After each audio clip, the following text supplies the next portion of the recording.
They thought he was just another human in their alien academy. They were dead wrong. Etheria Academy, where Krill privilege was law, and humans were expected to know their place. Zargoth and Vorlog, enforcer bullies extraordinaire, were about to learn that some humans didn't have a place. They took one. The metallic tang of recycled air filled Jax's nostrils as he accidentally fumbled his nutrient paste dispenser. The synth steak substitute splattered onto the mess hall table, and in Warden Krell's presence, even minor clumsiness had consequences. Dinner for Jax was instantly over. Krell's hand clamped onto his shoulder, dragging him out of the refectory and into their cramped living module. The door hissed shut, sealing them in. The lesson was about to begin again. His biological mother, Alara, watched from the corner of the room, her face a mask of practiced neutrality. She knew what was coming. She'd witnessed these disciplinary sessions countless times. In her heart, she believed Krell's brutality was a twisted form of preparation, forging Jax into someone obedient, someone who could survive in a galaxy increasingly shaped by Krill dominance. She was wrong. The beating was brutal, efficient. When it was over, raw resentment coiled in Jax's gut. He was forced, as always, to extend a trembling hand, to murmur insincere apologies to the man who had just inflicted pain upon him. Violence, Krell preached, bred obedience. In Jax's life, it had only bred more violence, albeit redirected. At Etheria Academy, Jax channeled his simmering rage into the only outlet he knew, his peers. Classmates became proxies for Krell.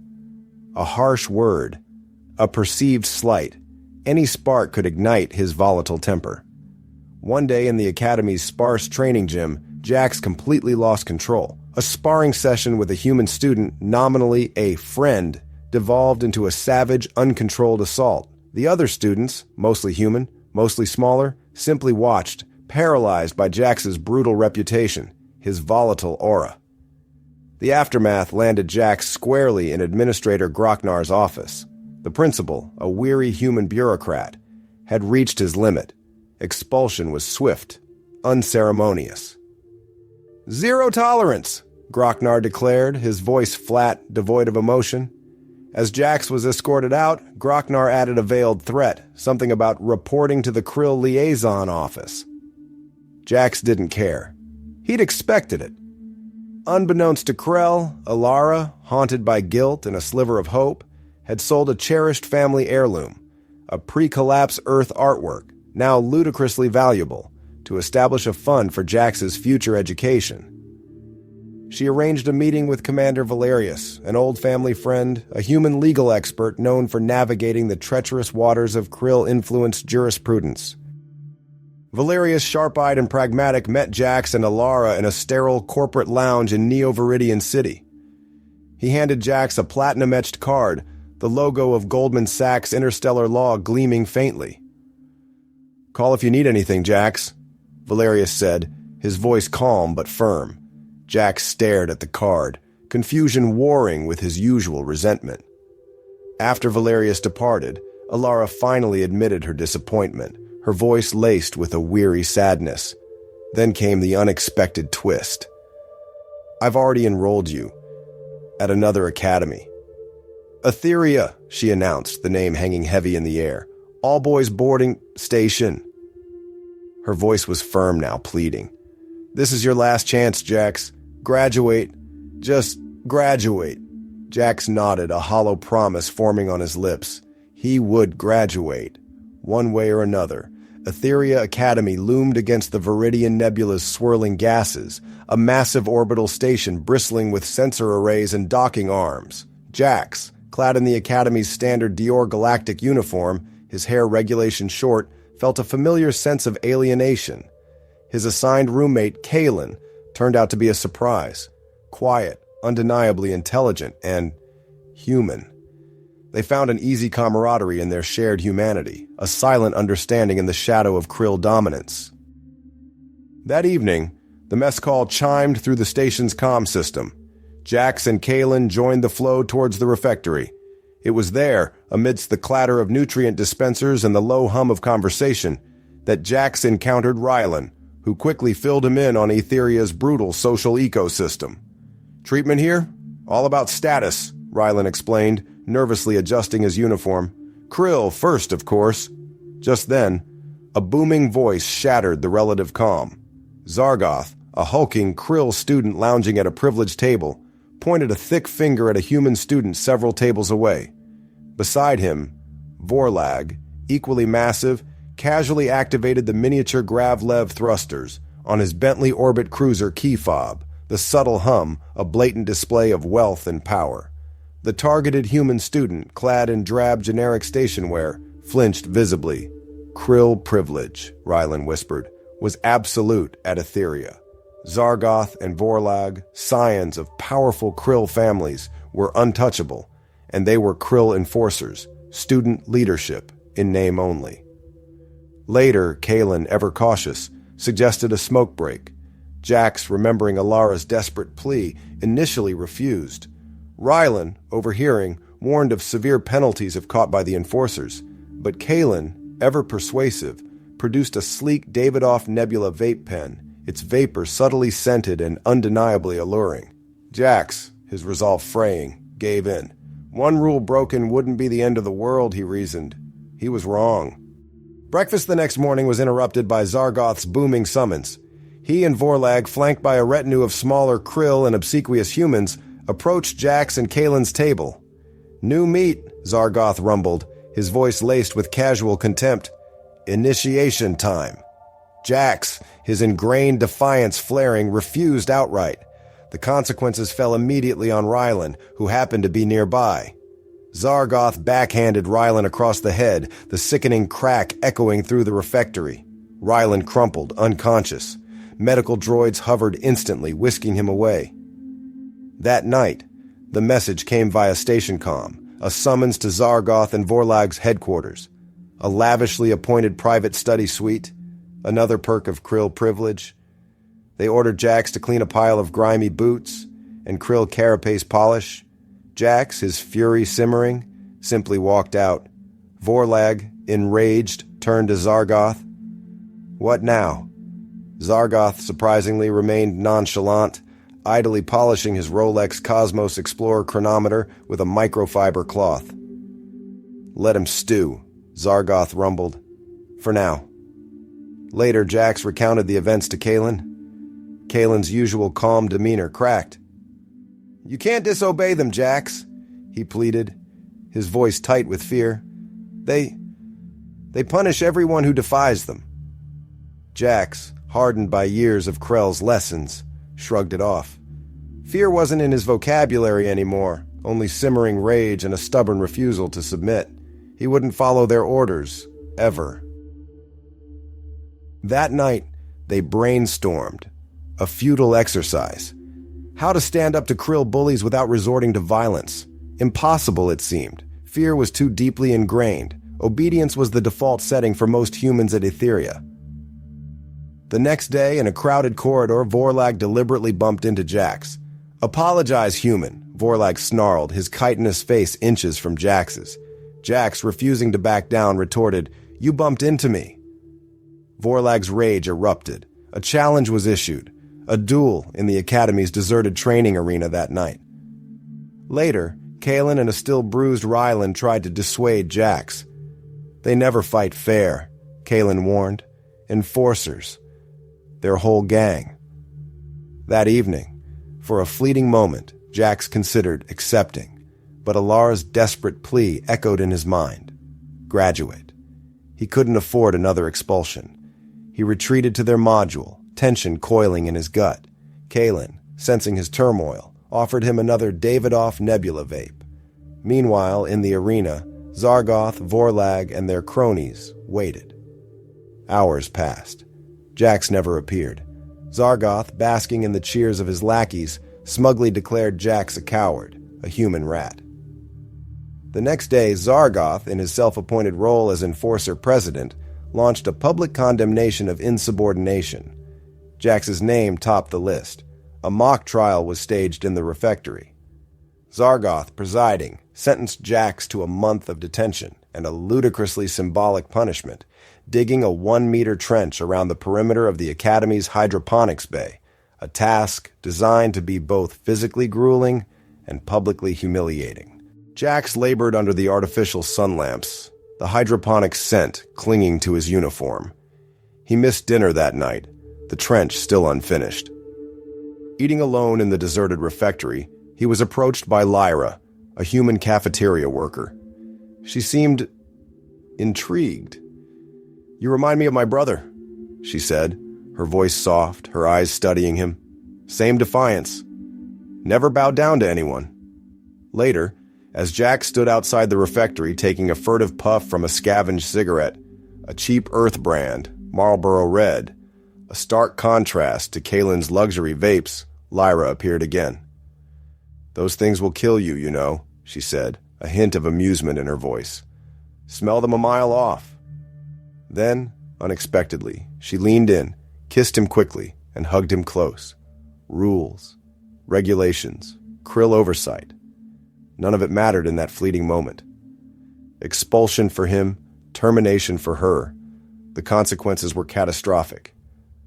But that night, neither of them cared. Christmas break offered a brief respite. Ilara welcomed him warmly back in Neo-Viridian City, their apartment a stark contrast to the sterile station environment. Krell, however, greeted him with cold fury. The Academy's report, detailing Jax's detentions and disciplinary infractions, was damning.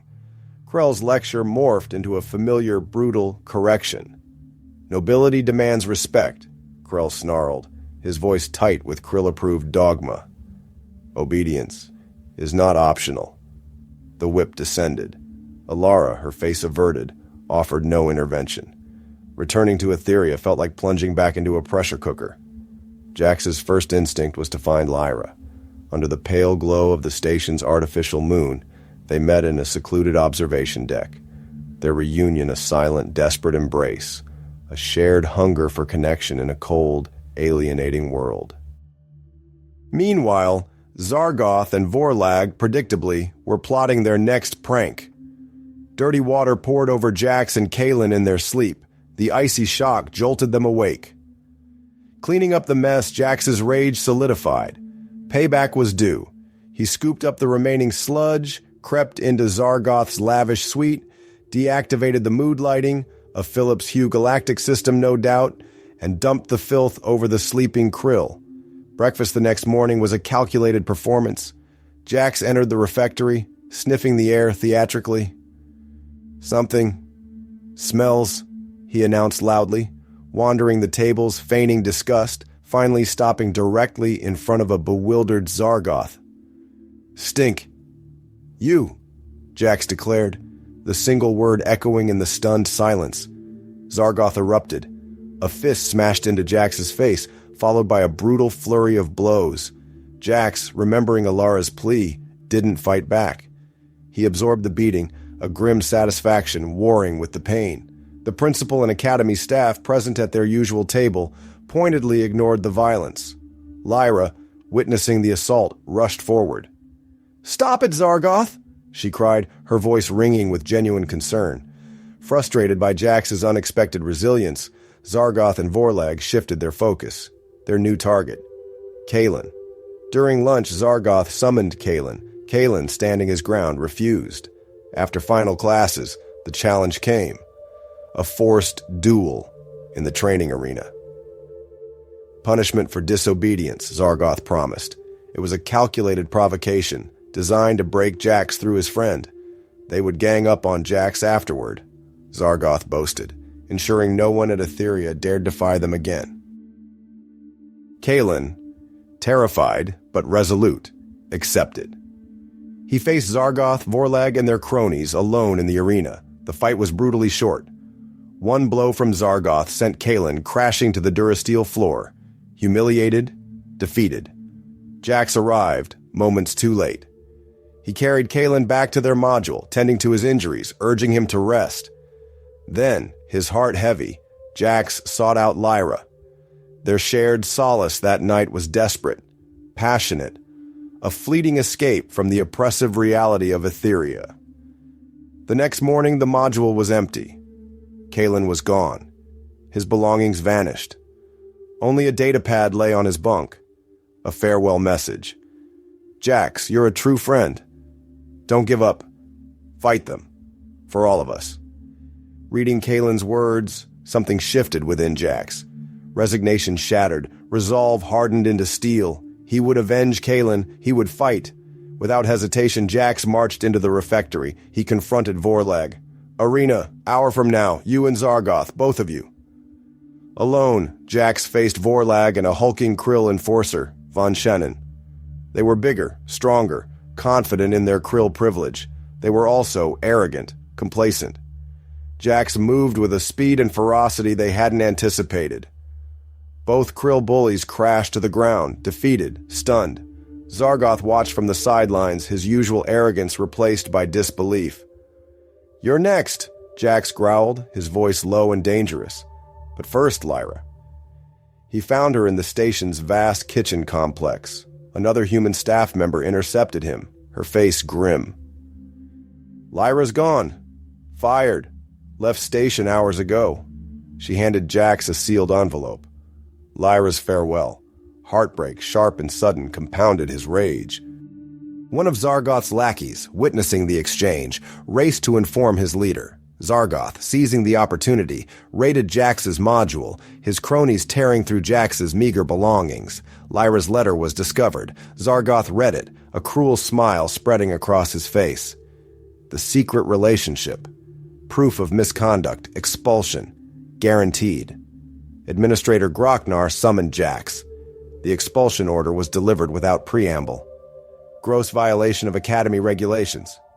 Jax accepted it, his expression impassive, but he made one request. Lyra's letter. May I have it back? Grocknar refused, locking it away in his desk drawer, a petty act of bureaucratic spite. Expelled. Nothing left to lose.